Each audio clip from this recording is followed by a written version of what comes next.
Remember, again, just a quick reminder, after reading the caption of the broadcast, read the description of the broadcast as well. Then like it, share it, invite your friends, invite your not so friendly friends, tell them all that Mayego today, that Mayego is live. So, brethren, dear Templars, walk with me as we take a stop. Sorry, make a stop. And for something very quite, interesting, should possibly be like, of course, public health kind of like alarm. I don't want to use panic. Nigeria is a class society. It is a place where when, you're poor, in fact, hang on, the Nigerian class, as they kind of like love to class themselves, right? So Nigerian class are just like a rat that swallowed diamond.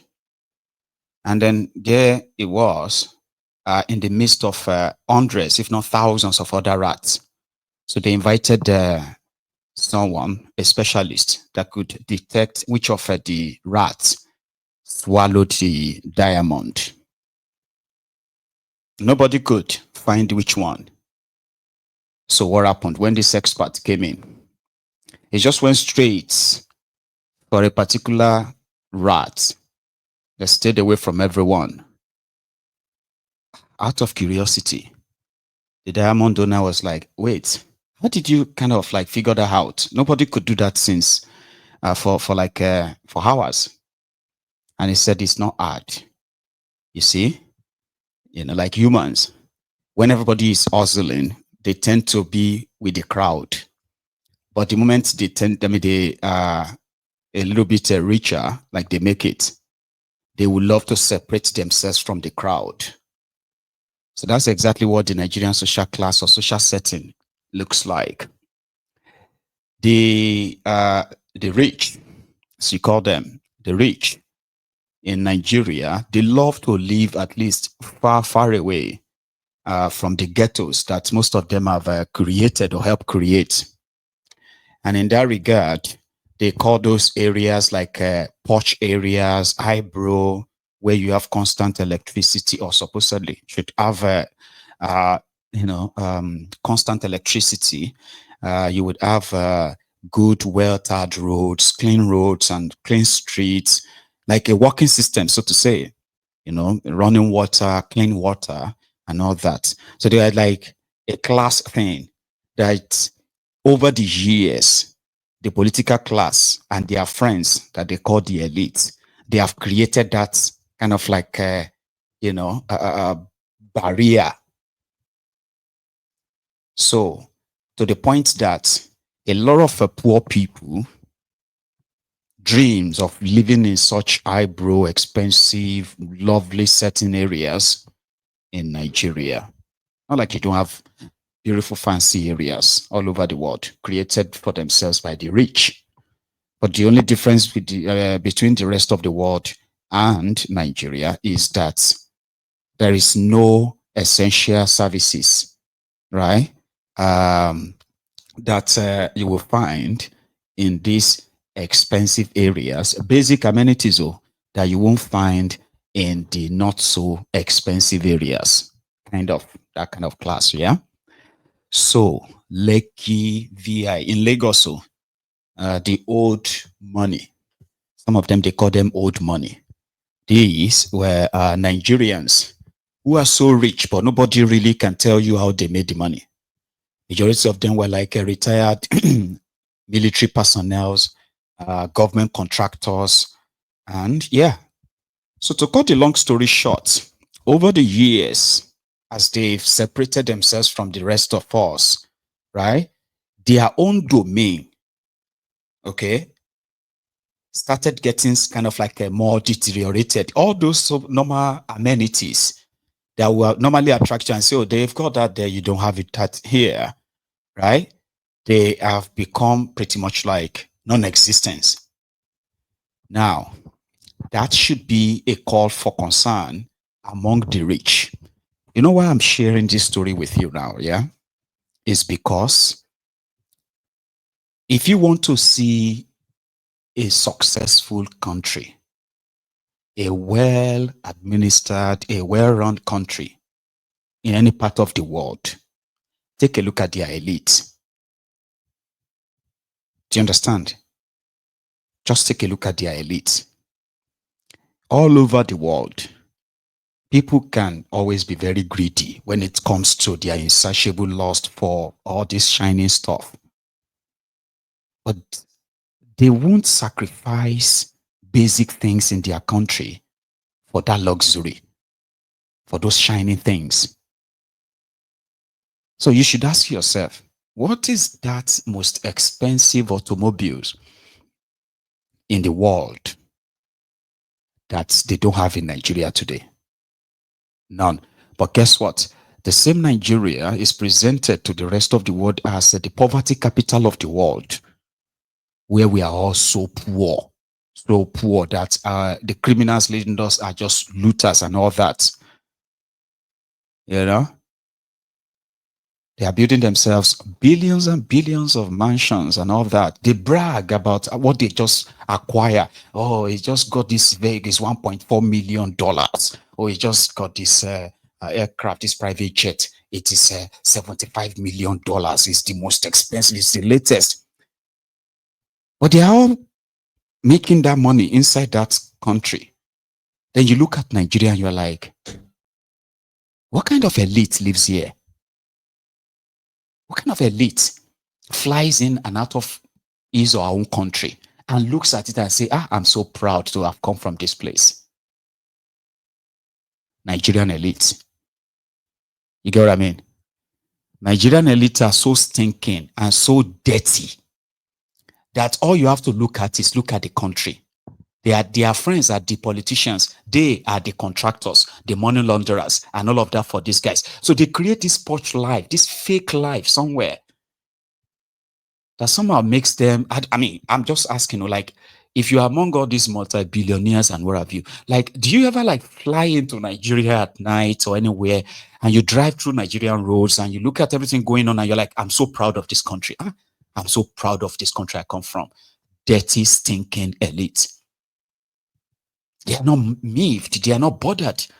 I mean, healthcare system is in comatose. Oh, we can afford to go and get our medical care anywhere in the world. Look at the education system, right?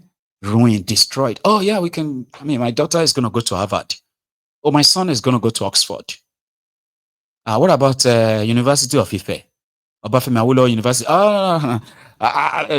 Don't get me wrong. I mean, my gardener, my driver, my gatesman, I am the one sponsoring their children. They are all in the university. This university, what do you call it again? Obafemi Awolowo University. Yeah, at least. I think my driver's son goes there. What about your son, sir? Oh, no. It's not cut out for the life. All those courtism and all of that stuff. No, it's not cut out. But he's already. We're just waiting for his transcripts, and yeah, he will be going in the summer. Elite, Nigerian elite. They're not interested. Like you could make money, you could be, but now when you now look at those of us who are living on the other side, not rich, right? Just struggle, Ologumo, struggle, hustlers.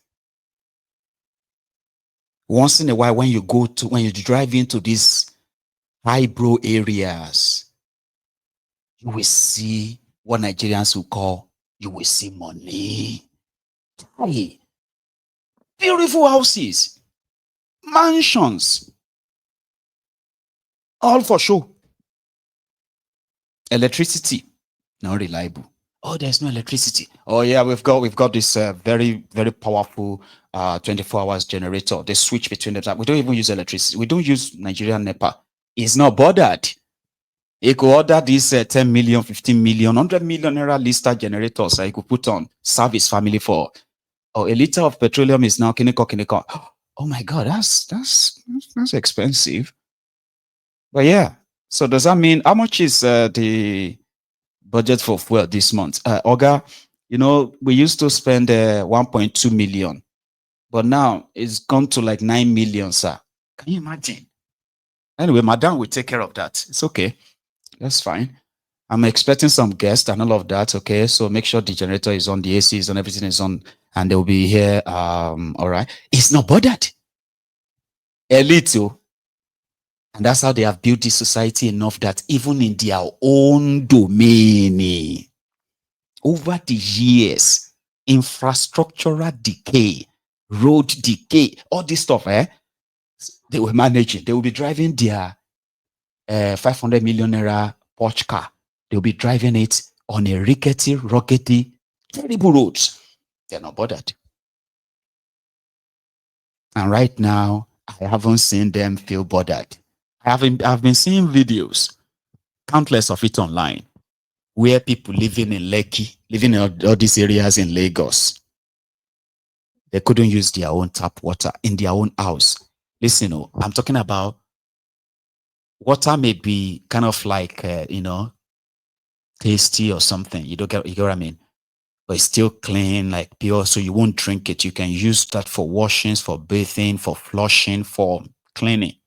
Abi, their water is like you flushing sewage water. I don't want to ruin your night. I don't want to ruin your afternoon, whichever hour, whatever hour you are watching this. So I'm not sharing the video.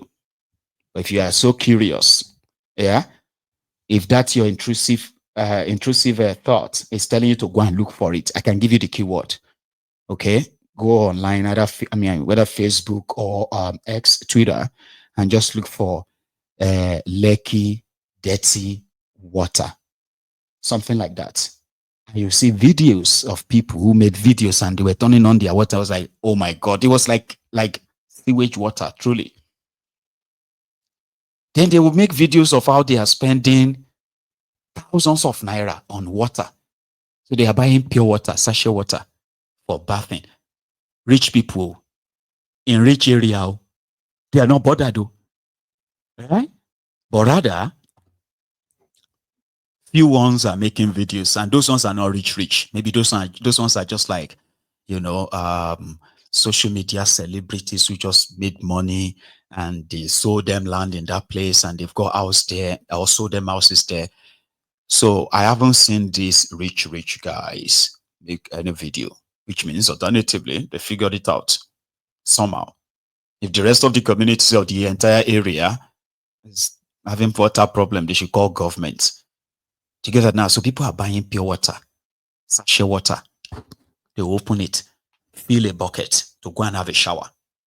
When they use the toilet, the restroom, they will pour water inside buckets to go and flush it in their expensive water closet. She life near. And once they are done and all of that, they put on all the, Lekki babe stuff, right? The freshness, the makeup, the everything. And they get straight into their most expensive automobile, right on the road. Like it's nothing. So a guy was talking about the problem, finally, a government official. And according to him, majority of the people who have dug themselves, so which means there is no public water there. So no public water means there's no like government provided water. So people have resorted into digging their own boreholes, and that is everywhere. Like in the areas where all the hustlers lives. So everybody digs their own boreholes to get water. And from that borehole is where they are getting all those stinking, dirty drainage or sewage water through their pipes or taps rather. Hmm? So he put it mildly like this, that they indeed have problems of planning, problems that predate them now. And the shocker is the part where he said people living in Lekki, drinking from their bowl, they may be drinking shit water. The thing is that nobody drinks from taps in Lekki, an expensive suburb in the mega city. Do you see why I call it mega shitty? You call it mega city, Abby. It is a mega shit. It's a pile of shit, right? Listen to this. Good morning.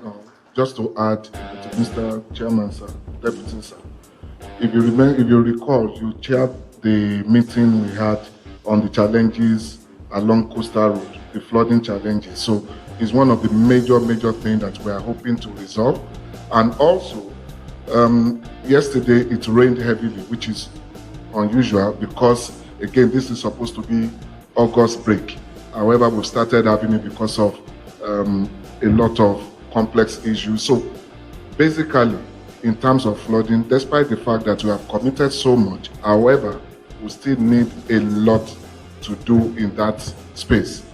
Presently, also on wastewater treatment, I will say that everyone digging any borehole within Lekki axis is probably drinking what I will call shit water, kind of.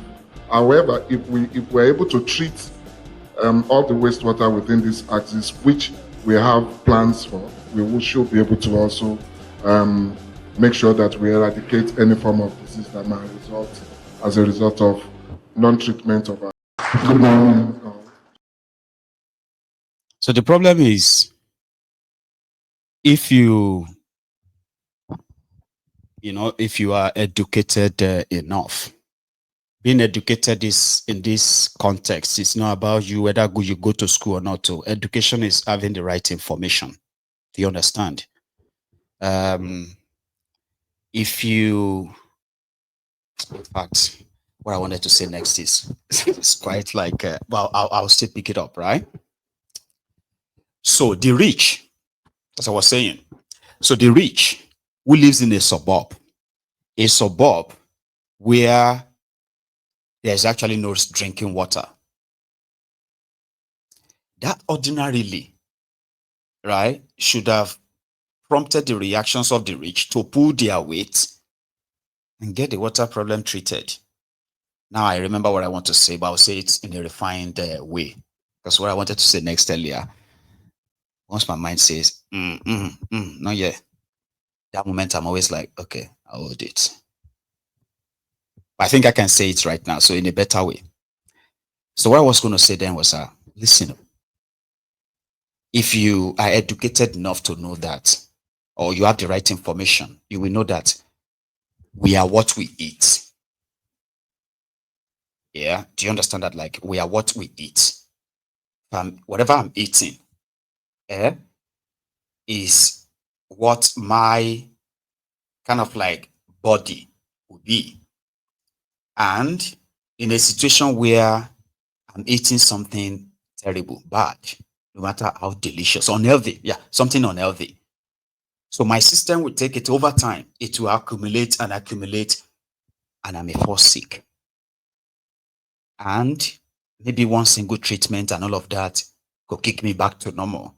And my system will continue to take in maybe the better stuff and process that, and I can remain healthy for a long time. Do you understand? Like, if you are, for instance, right now, if you are a chain smoker, you shouldn't be worried if a test comes out that you have something wrong with your kidney or other organ inside you, because it's what you are taking in. If you are an heavy drinker as well, right? So you won't be surprised if something comes internally and say, oh, something is wrong with this, something is wrong with that. You won't be shocked that, how did that happen? Similarly, what you eat, from the carbohydrates, from the protein, from all those stuff, right? Sorry, I'm not a science student, so but it's there like normal information. So the point there is this: what you take in, whether you are breathing it, like when you breathe carbon dioxide, it will kill you over time. Like you're just gonna stop breathing. If you are locked in a room and a generator fume, that carbon dioxide, or what is it called, is you are overexposed to it, right? You can die. But there are other things that won't kill you right away. It's over time. One of them includes access to clean water and your food, the one I said earlier. Nigerians, in their millions, they are dying slowly from what they are exposed to, like what they are consuming. You may even be eating healthy.